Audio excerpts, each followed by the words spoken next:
शांति। 9/11/2022 के ईश्वरीय महावाक्य हैं। आज की मुरली का सार। बाबा ने कहा, मीठे बच्चे, बाप की गति सदगति करने की मतवा राय सबसे न्यारी है, इसलिए गाते हैं तेरी गत मत तुम ही जानो। वह स्वयं अपनी मत देते हैं। प्रश्न है, ब्रह्म कुमार कुमारी कहलाने के अधिकारी कौन, उनका स्वभाव कैसा होगा? उत्तर में बाबा ने कहा, जो बाप समान मीठे और प्यारे हैं, जो कभी मतभेद में नहीं आते, वही ब्रह्मा कुमार कुमारी कहलाने के अधिकारी हैं। बीके का स्वभाव बहुत बहुत मीठा होना चाहिए। अंदर जरा भी कड़वापन अथवा देह अभिमान ना हो। गीत है ओम नमो शिवाय। ओम शांति।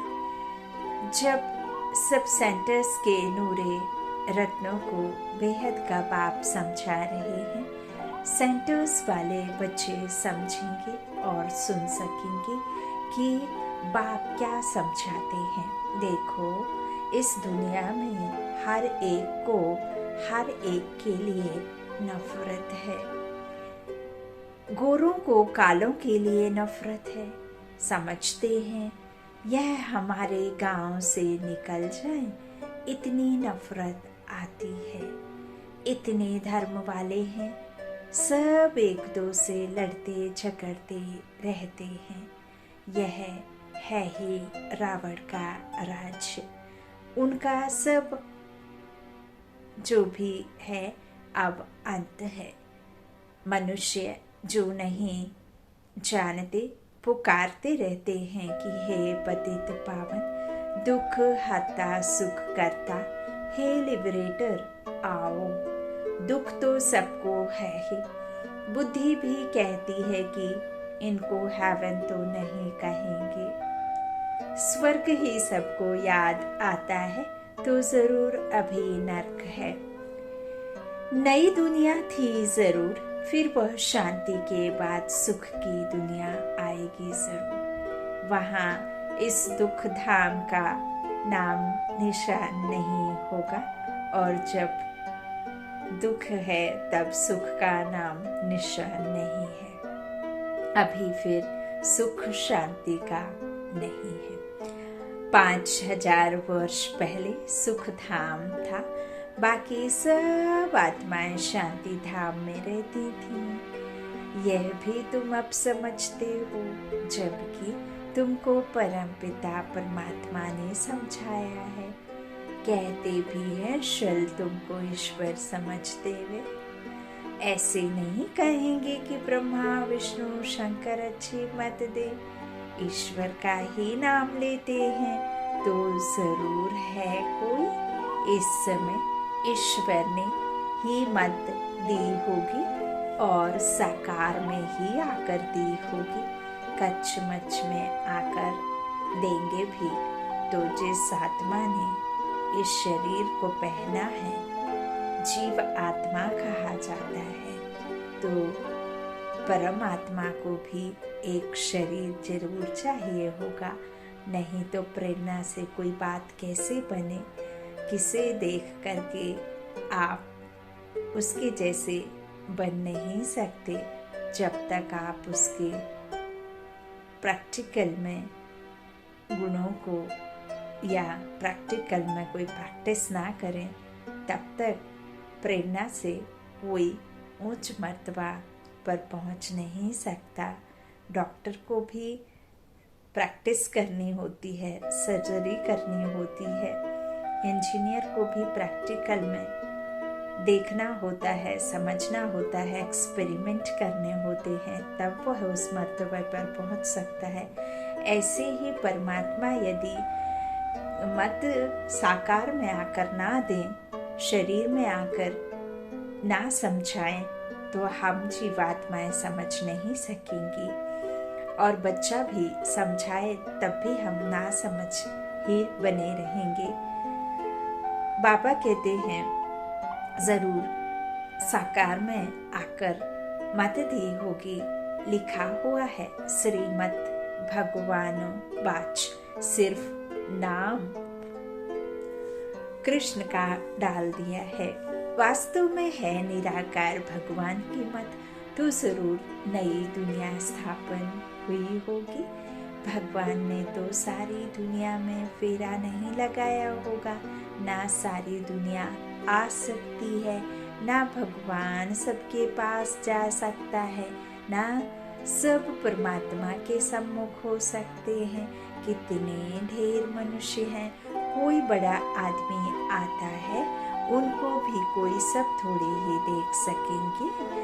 इतने सब मनुष्य आत्माओं को बाप आकर गति व सदगति देते हैं। वाह वाह वाह वाह। शांति धाम और सुख धाम अलग अलग हैं। शांति धाम जहाँ आत्माओं का असली घर निवास स्थान है।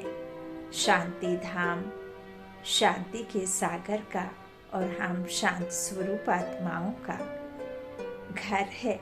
और सुख धाम जहाँ स्वर्णिम दुनिया है, जहाँ कोई अकाली मृत्यु, कोई दुख, कोई अशांति, कोई चाहत, कोई भी विकार वहाँ हो नहीं सकता। विश्व एक राज्य, महाराजा महारानी का राज्य, यथा राजा यथा प्रजा, उसे शांति धाम नहीं कहते, उसे सुख धाम कहते हैं। तो दोनों अलग अलग हैं। सतयुग को सुख धाम कहा गया है, जिसकी अभी स्थापना हो रही है। सुख धाम में अशांति नहीं होती, जीवन होता है, लेकिन मुक्त अवस्था में कर्म करते। दुख धाम में फिर शांति नहीं होती। यह सब बातें बाप समझाते हैं जो कोई शास्त्र में नहीं होंगी। भगवान को कहा जाता है नॉलेजफुल, वह सब कुछ जानते हैं। उनकी गति व सदगति की मत सबसे न्यारी है। गाते भी हैं, हे प्रभु तुम्हारी गत मत तुम ही जानो, जब तुम बताओ तब ही हम जाने। तो जरूर उनको आना पड़े, नहीं तो सदगति कैसे दे। सर्व का सदगति दाता और सर्व का बाप वह है। सब आपस में भाई भाई हैं, ना कि बाप ही बाप है। आत्मा सो परमात्मा है, ठेकर भीतर में नहीं है। मैं तो एक हूँ, वो भी परम, परे ते परे रहने वाला एवर प्योर, जो कि परम शिक्षक, परम टीचर बनकर के जो सतगुरु ज्ञान देते हैं। सदगति कराने वाला सतगुरु, पढ़ाने वाला शिक्षक और माता पिता बन पालना देने वाला। संगम योग पर जब धर्म की आत्मगिलानी होती तो वह अवतरण लेकर सर्व आत्माओं को सदगति और दुर्गति से निकाल दे, सुख की दुनिया का रास्ता दिखाते। ब्रह्मा द्वारा नई दुनिया अर्थात सतयुग की स्थापना स्वयं ईश्वर ही कराते। बाबा कहते यहाँ भाई भाई है, ना कि बाप ही बाप है। यह समझ की बात है, परंतु आसुरी मत ने जो सुनाया वह मान लिया। सब आसुरी मत के अधीन है। तुम्हारे पास अब कितनी रोशनी है। यह लक्ष्मी नारायण जो इतनी उच्च सदगति को पाए हुए हैं, उन्होंने भी यह नॉलेज नहीं रहती। त्रिकालदर्शी बाप है, उन द्वारा यह राज्य पाया है। बाप किन्हों को आकर त्रिकालदर्शी बनाते हैं, जरूर बच्चों को ही बनाएंगे, सगे बच्चों को सिखाएंगे, फिर उन द्वारा और सीखेंगे। बाप का बच्चा ब्रह्मा, ब्रह्मा के बच्चे तुम ब्राह्मण। समझा?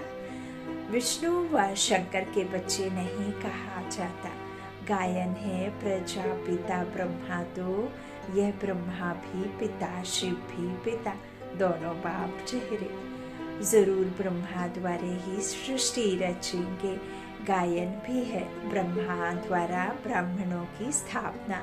अनेक धर्म मनुष्यों के हैं, तो एक धर्म भी मनुष्यों का था। मनुष्यों की बात है, जानवरों की तो हो ना सके। यह तो बुद्धि से समझ की बात है। बाप ने समझाया है, पहला प्रश्न पूछो कि पतित पावन कौन, परम पिता परमात्मा या गंगा जल। गंगा जल आपकी आत्मा को शुद्ध नहीं कर सकेगी। कर सकेगी क्या? नहीं, क्योंकि पाप आत्मा ने करे हैं, शरीर ने नहीं। जो हम शरीर को धोते धोते धोते बिल्कुल एकदम और नीचे उतर आए हैं। आत्मा को धोते रहते तो आज ये ड्रामा कुछ और ही होता, लेकिन ड्रामा में यही नूंद है। यह ड्रामा की भाभी बनी बनाई है, जो बनी है वही रिपीट हो रही है। सो परमात्मा कहते हैं, पहला प्रश्न पूछो कि पतित पावन कौन, परम पिता परमात्मा या गंगा जल। कौन से जल से आपकी आत्मा की शुद्धि होनी है? ज्ञान सागर, ज्ञान अमृत पीने से, या जो नदियों में बहता रहता है पहाड़ों से आया हुआ पानी, उससे, है ना? परमात्मा के ज्ञान से। बाबा कहते एक फैसला करो, फिर इतने मेले आदि पर जो भटकते हैं उनसे छूट जाएंगे। कहते हैं पतित पावन, तो बुद्धि ऊपर जाती है। पतित पावनी गंगा कहने से फिर बुद्धि पानी की तरफ चली जाती है। कितना गुहाराज है। ज्ञान अमृत नाम सुना है तो गंगा जल को अमृत समझते हैं। तो सबसे मुख्य प्रश्न यह है। बाबा युक्तियां बहुत बताते हैं, परंतु किसको याद भी पड़े। बच्चे लिखते हैं बहुत प्रभावित हुआ, परंतु बुद्धि में बैठा कुछ भी नहीं। सिर्फ इतना समझते हैं ब्रह्म कुमारियां अच्छा रास्ता बताती हैं, लेकिन यह नहीं समझते कि ब्रह्म कुमार कुमारियां किससे कहते हैं, है ना? वो सफेद साड़ी, सफेद कपड़े पहन करके और बड़ा मीठा बोलती हैं, बड़ा शांत रहती हैं, बड़ी अच्छी बातें करते हैं। तो बाबा कहते हैं सिर्फ ये इन्हों को ही ब्रह्म कुमारियां नहीं कहते, है ना?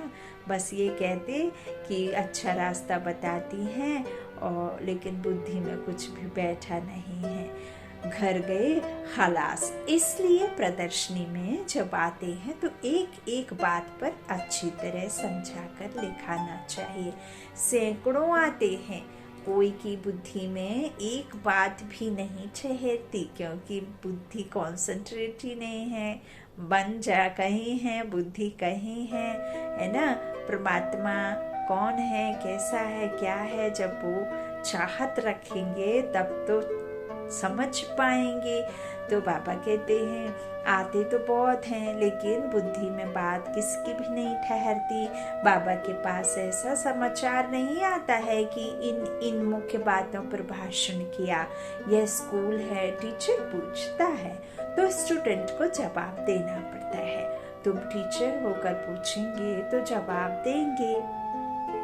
बच्चे बहुत खुश होते हैं। तुम बच्चे उतरती कला और चढ़ती कला पर भी समझाते हो। कोई मुक्ति में गए, कोई जीवन मुक्ति में गए, सबका भला हो गया, सबकी चढ़ती कला हो गई। अब फिर उन सतो प्रधान सतयुग वालों को तमो प्रधान में नीचे जरूर आना है। तो यह भी दिखाना पड़ेगी द्वापर से उतरती कला होती है, चढ़ती कला, उतरती कला का भी स्लाइड है, परंतु बच्चे समझ आते नहीं। हर एक बात पूछना चाहिए। यह पढ़ाई है, टीचर होकर बैठना चाहिए। बाकी भाषण किया, स्टेज पार्टी बना, यह तो कॉमन है। यहाँ तो हर एक बात पूछनी है। देखिए, क्वेश्चन को क्वेश्चन मार्क ही रहने देंगे तो उनमें और टेढ़े टेढ़े क्वेश्चन पैदा होते रहेंगे। यदि किसी बात का आप आंसर दे देंगे तो उसमें फिर बिंदु लग जाएगा, और हमारा काम ही है हर बात का उत्तर दे करके उस पर डॉट रखना, पूर्ण विराम लगाना, ताकि कोई भी आड़े तिरछे क्वेश्चन उसमें फिर वापस पनप ना पाए। तो यही बाबा कहते हैं कि यहाँ तो हर एक बात पूछनी है। सर्व का सद्गति दाता पतित पावन बाप एक है, वह सर्वव्यापी है। अगर सर्वव्यापी है तो फिर बाप कैसे ठहरा? बताओ। पतित पावन ज्ञान का सागर गीता का भगवान है या श्री कृष्ण? भगवान किसको कहेंगे? जरूर निराकार को कहेंगे। इस हिसाब से गीता खंडन हो गई। यदि एक शरीर में ये आत्मा आकर यहाँ पर बैठ सकती है, इतनी विश्व में मनुष्य आत्माएं हैं, यदि एक एक आत्मा एक एक शरीर में आकर के अपना पार्ट अपने हिसाब से बजा सकती है, एक जो कहना चाहिए प्रैत आत्मा चलते फिरते शरीर का आधार ले सकती है, तो क्या परम पिता परमात्मा ब्रह्मा का जो चुना हुआ रथ है, जो कल्प कल्प लेकर के यही रथ लेते हैं, क्या उसमें आकर के परमात्मा अपना ज्ञान नहीं दे सकता है ना? फिर अव्यक्त बाबा को, ब्रह्मा बाबा को देख लोग मूंझ जाते हैं। जो संसार में मचा हुआ है, जो भ्रष्टाचार है, जो विकर्म करते हैं, जो विकारी आत्माएं हैं, उनके माफिक ही उनको समझ लिया जाता है। अरे पहले आकर के एक बार समझो तो, पैसा नहीं लगता, खर्चा नहीं है, कोई मेहनत नहीं है, आपको कोई भी कुछ छुड़ाता नहीं है, आपका परिवार वो बहू जैसा चल रहा है वैसे ही चलाइए, बल्कि और आप में हिम्मत आ जाएगी। और परमात्मा का आपको यदि ज्ञान मिल जाए, उसकी पहचान मिल जाए, परमात्मा का साथ मिल जाए, आपको हर एक दुख का कारण पता करके आप उसे सुख में बदली कर सकें, तो इससे बड़ा नॉलेज क्या है? आपकी स्थिति श्रेष्ठ हो जाए, आपके जीवन में श्रेष्ठता आ जाए। और चलिए मैं कहती हूँ, आप आने वाले जो बाबा 21 जन्मों की बात करते हैं, त्रेता और सतयुग की बात बाबा करते हैं, वहाँ भी यदि आप समझते हैं कि चलो क्या वहाँ जाना, अभी का तो ठिकाना नहीं है, कहाँ सतयुग में पड़े हुए कई मनुष्य आत्माएं बहुत घोलती हैं, है ना, हर बात को, क्योंकि वो जो सुनते आए हैं ना अनेक बातें, तो आदमी प्रैक्टिकल में इमीडिएटली चाहता है कोई भी रिजल्ट। तो आप आएंगे नहीं, समझेंगे नहीं, तो प्रैक्टिकल में या कुछ भी आपको ऐसे मिलेगा नहीं ना, टाइम तो लगेगा। तो इसलिए आइए, समझिए। बाबा कहते हैं इस तरह से पूछना है कि बाप सर्वव्यापी है। अगर सर्वव्यापी है तो फिर बाप कैसे ठहरा? बताओ। पतित पावन ज्ञान का सागर गीता का भगवान है या श्री कृष्ण? भगवान किसको कहेंगे? जरूर निराकार को कहेंगे। इस हिसाब से गीता खंडन हो गई। गीता माई बाप खंडन तो सब शास्त्र खंडन हो गए। तुम सिद्ध कर बताओ कि सारी दुनिया झूठी है, सब पत्थर बुद्धि है। पारस बुद्धि होते ही है सतयुग में। पत्थर बुद्धि है तब तो बाबा आकर पारस बुद्धि बनाते हैं। अगर पारस बुद्धि होते तो उनको आने की क्या जरूरत है? जो पारस बुद्धि थे वही आकर पत्थर बुद्धि बने हैं, जबकि सृष्टि का भी अंत है। बीच के टाइम में हम कह नहीं सकते कि तुच्छ बुद्धि व तमो प्रधान है।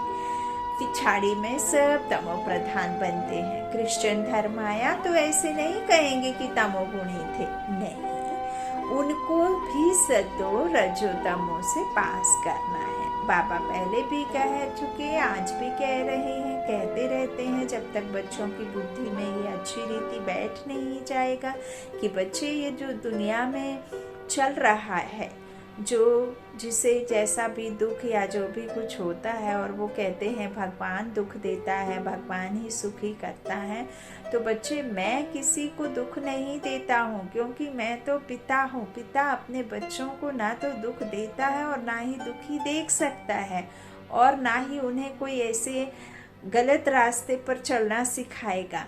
बाप तो होता ही है सुख देने के लिए, है ना, और बच्चे की पालना करने के लिए।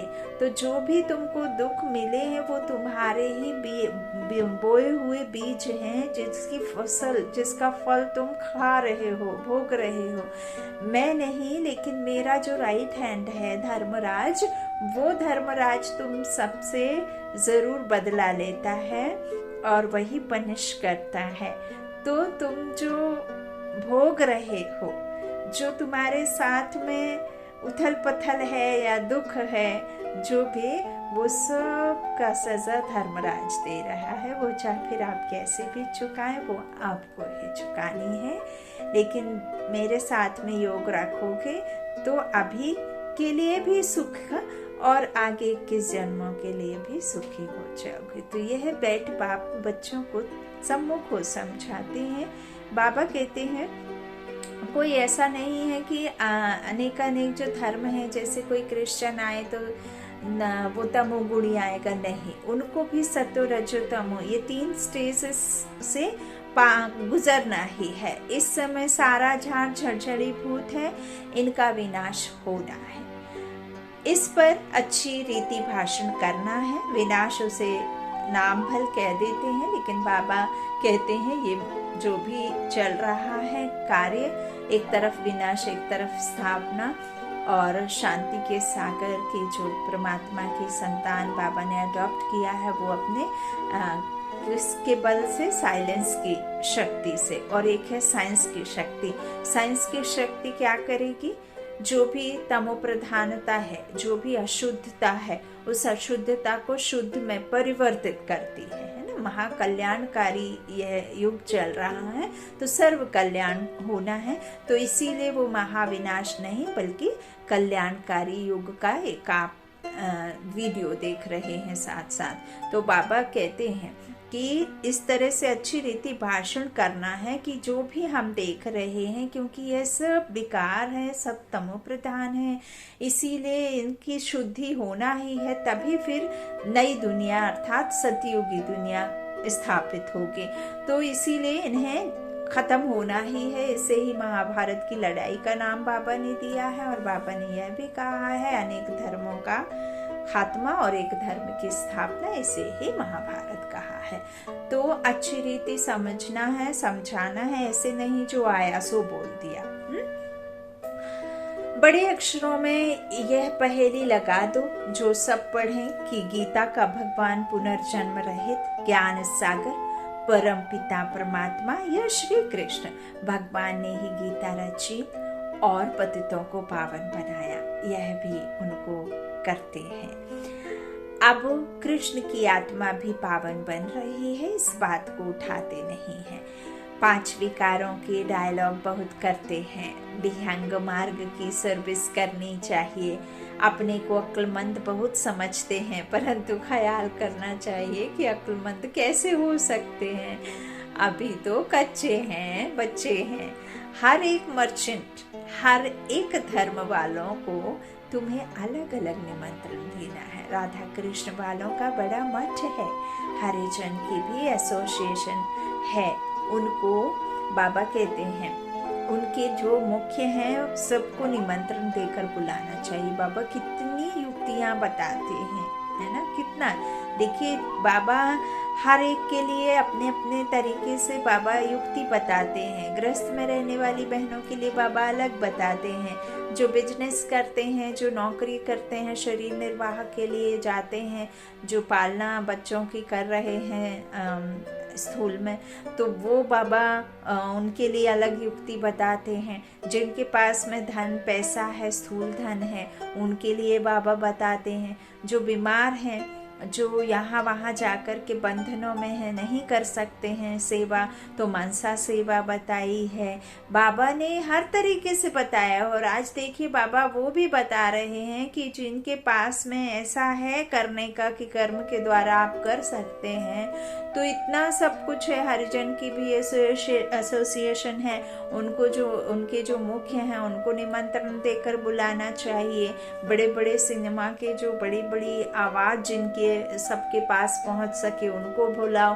भले ही उनको आका ऐसे आत्मा और जी से ज्ञान ना पता हो, फिर भी उनको बुलाओ ताकि और लोगों तक आवाज पहुंच सके, परमात्मा का संदेश पहुंच सके। तो इसलिए बाबा फिर उनको भी स्टेज में लाने का कहते हैं। अच्छा, तो बाबा कहते इस तरह से ऐसे काम करने वाले कोई हो जो इसमें लगे रहें, आपस में राय करनी चाहिए। बाप श्रीमत देते हैं, मुख्य प्रॉफ की बात उठानी है।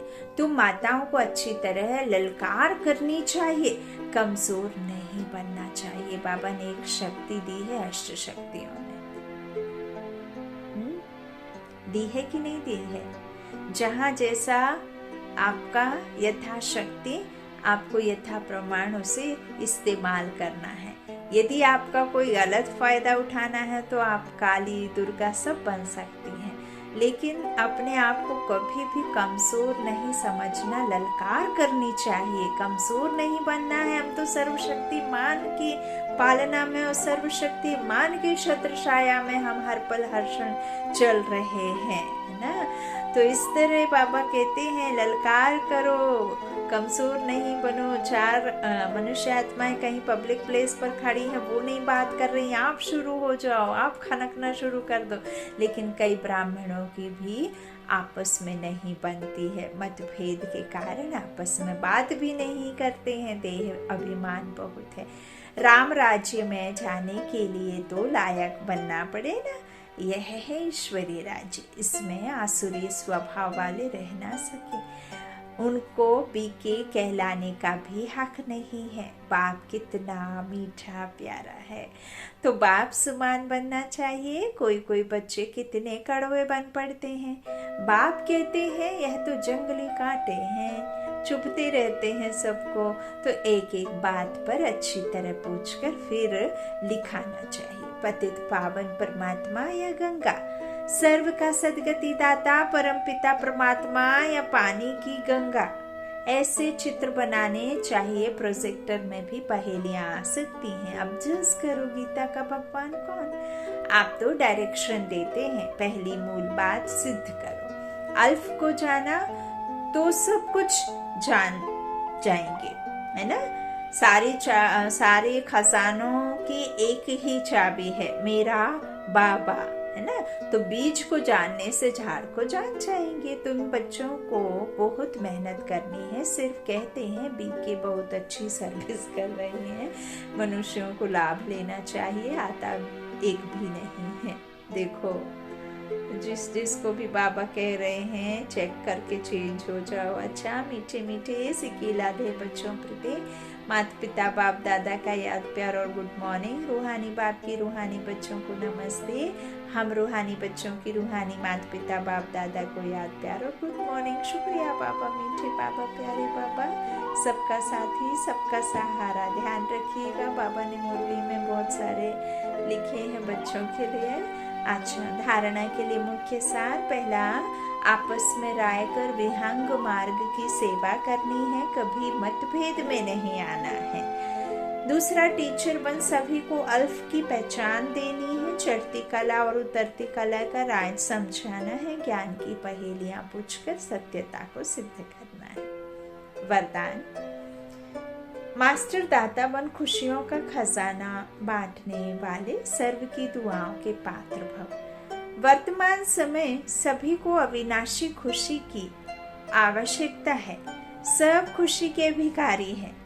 खुश तो रहना चाहते हैं लेकिन खुशियां देना नहीं चाहते। प्रेम के तो प्यासे हैं, प्रेम तो चाहते हैं लेकिन किसी के पास प्रेम देने के लिए नहीं है। हिम्मतहीन है, प्रेम से एकदम नील है, खुशियों से नील है। तो बाबा क्या कह रहे हैं, तुम कौन हो? प्रेम के सागर के बच्चे, सुख कर्ता के बच्चे। तो इसीलिए वर्तमान समय सभी को अविनाशी खुशी की आवश्यकता है। सब खुशी के भिखारी हैं। आप दाता के बच्चे हो, दाता के बच्चों का काम है देना। जो भी संबंध संपर्क में आए उसे खुशी देते जाओ, कोई खाली ना जाए, इतना भरपूर रहो। हर समय देखो कि मास्टर दाता बनकर कुछ दे रहा हूँ या सिर्फ अपने में ही खुश हूँ। जितना दूसरों को देंगे उतना सबकी दुआओं के पात्र बनेंगे और यह दुआएं सहज पुरुषार्थी बना देंगी। स्लोगन, संगम की प्राप्तियों को याद रखो तो दुख व परेशानी की बातें याद नहीं आएंगी। संगम की प्राप्तियों को याद रखो तो दुख व परेशानियों की बातें याद नहीं आएंगी। मातेश्वरी जी के अनमोल महावाक्य, ओम रटो माना ओम जपो। जिस समय हम ओम शब्द कहते हैं तो ओम कहने का मतलब यह नहीं कि ओम शब्द का उच्चारण करना है। सिर्फ ओम कहने से कोई जीवन में फायदा नहीं, परंतु ओम के अर्थ स्वरूप में स्थित होना है। उस ओम के अर्थ को जानने से मनुष्य को वो शांति प्राप्त होती है। जब तक आप यह नहीं समझेंगे कि आत्मा का स्वरूप क्या है और उसमें आप इमर्ज नहीं करेंगे, थोड़े थोड़े समय की प्रैक्टिस नहीं करेंगे समझ करके, तो सिर्फ मुख से ओम शांति कह देना। बाबा ने तो एक बार मुरली में ये भी कहा कि ओम शांति हर किसी को कहने की आवश्यकता नहीं, क्योंकि जब वो अर्थ ही नहीं समझेंगे तो फिर आपका ओम शांति कहने का मतलब ही क्या है। तो मुख से रटना या इस तरह से अनुभव करते हुए आपने जो परमात्मा ने समझाया है उसे समझ करके कहना है ना। तो जो अर्थ स्वरूप में स्थित होना, उस ओम के अर्थ को जानने से मनुष्य को क्या होगी, शांति प्राप्त होगी। अब मनुष्य चाहते तो अवश्य है कि हमें शांति प्राप्त हो। उस शांति स्थापन के लिए बहुत सम्मेलन करते हैं, परंतु रिजल्ट ऐसे ही दिखाई दे रही है। शांति पाठ करते हैं, शांति का हवन रखते हैं, कुछ भी नहीं मिलता है, ऐसे कैसे ही रहता है ना। बाबा कहते हैं उस शांति के लिए बहुत करते तो हैं, लेकिन रिजल्ट नहीं दिखाई दे रही है कि और ही अशांति दुख का कारण बनता रहता है। क्योंकि मुख्य कारण है कि मनुष्य आत्मा ने जब तक 5 विकारों को नष्ट नहीं किया है तब तक दुनिया पर शांति कदाचित हो नहीं सकती। तो पहले हर एक मनुष्य को अपने 5 विकारों को वश करना है और अपनी आत्मा की डोर परमात्मा के साथ जोड़नी है, तब ही शांति स्थापन होगी। तो मनुष्य अपने आप से पूछे, मैंने अपने 5 विकारों को नष्ट किया है, उन्हों को जीतने का प्रयत्न किया है। अगर कोई पूछे तो हम अपने 5 विकारों को वश कैसे करें, तो उन्हों को यह तरीका बताया जाता है कि पहले उन्हों को ज्ञान और योग का वास धूप लगाओ और साथ में परमपिता परमात्मा के महावाक्य है, मेरे साथ बुद्धि योग लगाए, मेरे बल को लेकर मुझ सर्वशक्तिवान प्रभु को याद करने से विकार हटते रहेंगे। अब इतनी चाहिए साधना जो खुद परमात्मा आकर हमें सिखाते हैं। दूसरा, तुम्हारे गत मत तुम ही जानो। अब यह महिमा किसकी है, क्योंकि परमात्मा की सदगति करने की जो मत है वो तो परमात्मा ही जानता है, मनुष्य नहीं जान सकता।